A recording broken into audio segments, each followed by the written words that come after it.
Julie Bragg, Tawana Brawley now lives on the outskirts of Central Virginia, but you may remember her story first made national headlines in the 80s when she lied about a group of men gang raping her. Now she's paying back hundreds of thousands of dollars in a defamation suit. Tracy Sears spoke to the defamed man's attorney, who says he'll drop the suit under one condition. Tracy? That's right. Gary Bolnick says the only thing his client has wanted for 25 years is an apology for Brawley to admit this brutal crime never happened.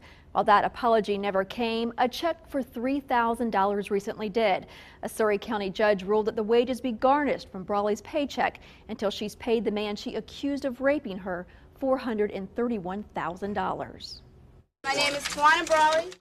It was in 1987 that 15-year-old Tawana Brawley accused a gang of white men of abducting, raping, and covering her with feces. Her story sparked national outrage and gained the support of Reverend Al Sharpton and other civil rights leaders. But in 1988, a grand jury concluded Brawley's story was a hoax. 10 years later, Stephen Pagones, one of the men accused in Brawley's story, won a defamation lawsuit against Brawley and 3 of her advisors, including Sharpton. You know, he was an innocent man who was dragged through the mud, being accused of these horribly heinous acts. Pagones' attorney Gary Bolnick tells CBS 6 that Sharpton and 2 others paid back their debt, totaling more than $350,000. But Brawley disappeared. It wasn't until this past January that she was discovered living right here in Virginia and working at a Richmond nursing home. Well, it's gratifying. You know, it's not, obviously it's not about the money. It's not a lot of money in the total scheme of things.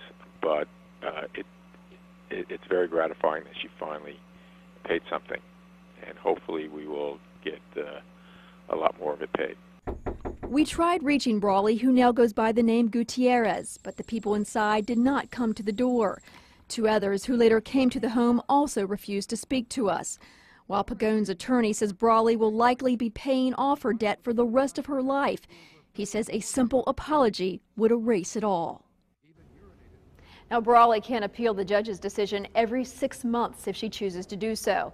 Pagones' attorney tells us that Brawley was terminated from her job as a nurse at the Laurels of Bon Air back in June. He says he is not sure where her money will come from now. Julie? Thank you, Trace.